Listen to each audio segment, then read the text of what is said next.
It was December 29th, 2013, when I got the phone call that my mom found out that she had inflammatory breast cancer.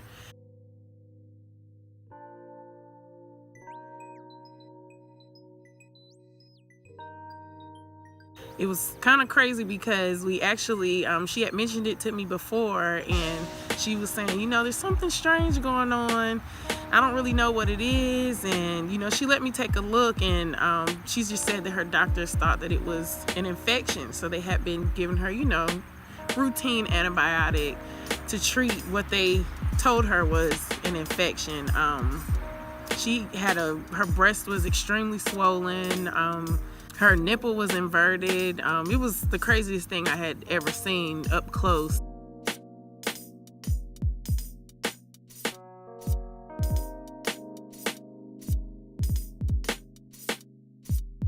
So me and my husband, we went on a family beach trip like we always do for Christmas, and she told me that, don't worry about it. I got a doctor's appointment. I'm sure it's nothing.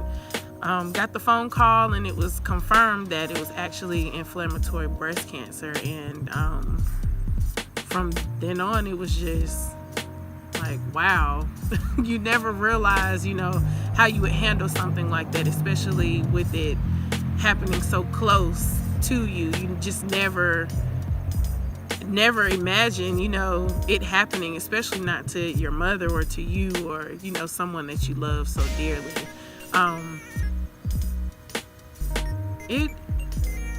It was difficult, but we made sure to be there for her and support her the best way that we knew how.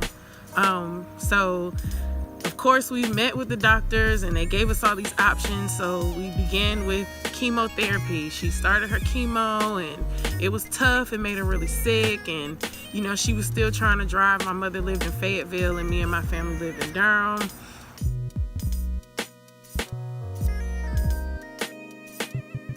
I made sure to travel every Wednesday. I believe it was every other Wednesday. I was allowed to have a day off work to travel to Fayetteville to be with my mom on her chemo days. Those were really fun because I got to spend the whole day with her.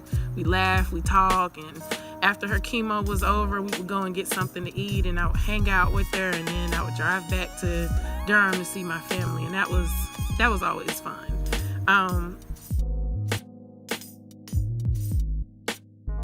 After that, just seeing how the chemo kind of took a toll on her body was, I think, one of the hardest things. It affected her appetite, how she began to just view the whole situation. It just became more so than breast cancer. It was just this whole mind, body, and spirit thing. And it was just, it was a battle, but we still continue to support her.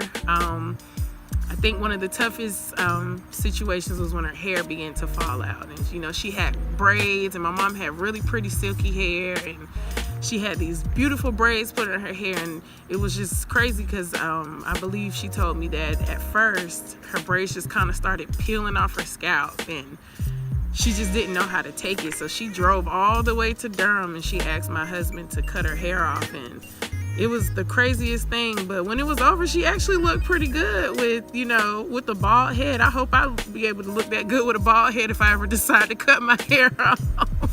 But she was a trooper about it. There were a couple of tears, but she soon got over it, and she really embraced, her bald head. And, we just took over this breast cancer, us against the world, and she was a trooper through the whole thing, and I loved it. We went and got her, the really big earrings, tried to do her face up, and she really enjoyed that. And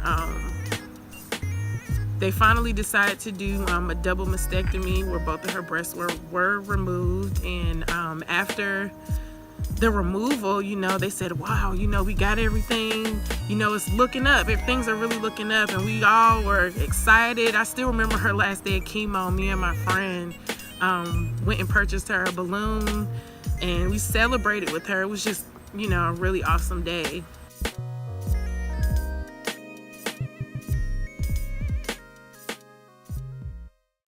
I got a phone call late one night, and my mom was like, I don't care whatever you guys are doing, I need you guys to come down for emergency family meeting. And I'm like, oh my gosh, like, you know, it couldn't be cancer, because, you know, the doctor just said everything was in the clear.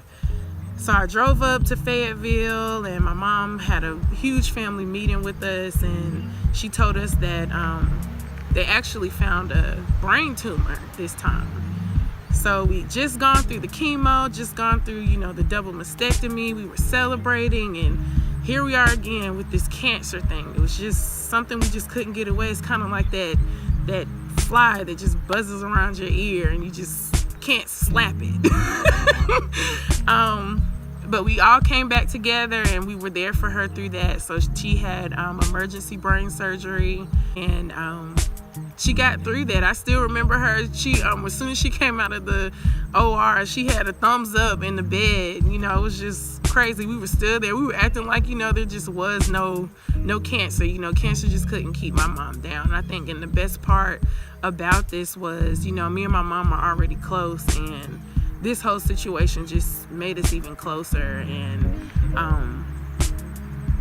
you know, we just continued to push. And after the brain tumor, you know, my mom came from a family of faith, but, you know, as you grow, you might lose your way a little bit. You have to find your way back for yourself. And this situation really brought her full circle, and it just was amazing to see her, you know, just go and encourage so many other people with the love of Christ, and to share her own story of faith. And that was such a blessing. And, you know, from that, it was just amazing. She joined a church, and I was able to meet her church family, and, you know, it was awesome. So after the brain tumor, here we were again, you know, nope, we got it, and everything just kind of started looking up again. And, you know, we were like, good, we crossed another bridge. And then it was just like, no, we didn't. We got another phone call, and the doctor just kind of told us that, you know, the type of cancer that she had was just a pretty aggressive form. And not only was it in her brain, but it was also in her spinal fluid, which was causing her to have back pain, and came back in her lungs, and it actually was still in her lymph nodes, under her arms, and they actually weren't able to catch it. And if you guys aren't familiar, whenever a patient is receiving chemotherapy, they're given a port, and my mom had a port that was in her chest, and that's where they would put the chemo medicine. And this time around, since it just wasn't locally in the breast anymore, and it had moved on from her brain and into her spinal fluid, they created an option for her to put in a second port in her brain, in which they would be able to feed chemo medication not only through her chest but through her brain, because they said that the first port that she had wasn't strong enough to attack all of the cancer in her body. She went ahead and went through with the emergency surgery to have the port put in her brain. And, you know, at this time, it's just pretty tough to kind of just sit back and watch. And it was a lot, you know. At this point, my mom, she absolutely wanted to live, and it was, whatever you have to do to keep me alive, I don't care. You know, cut me 20,000 times as long as I'm still here. And, you know, they put the port in her head, and she had the port in her chest. But by this time, you know, things just kind of moved pretty quickly. She started to really decline. She wasn't really able to eat anymore. And it was crazy, because one day we would visit her and she would speak, and we would laugh and we would joke, and the next day she literally wouldn't know who I was. And I think that was the toughest part, was literally having her look at me and, you know, call me someone else, or just look at me and not know who I was at all. And at the time, I just had my first daughter, and that was hard. I eventually quit my job and moved to Fayetteville and became her permanent caretaker and her legal power of attorney. So my husband and my daughter were still in Durham, and I would only see them on the weekends. And, you know, that was tough, but whatever I had to do to support my mom was, you know, at the forefront of my mind. So when we had good days, we celebrated. And when we were down, we prayed. And eventually, you know, a lot of people would say, you know, that the cancer won, but I kind of end up looking at it, you know, a little different, because here you have this woman where she had so many different battles, where she dealt with chronic depression, out of the military, PTSD, and then here she is with breast cancer, and she still came out on top because she won the victory when she gave her life back over to Christ and just began to share the love of Christ with so many people.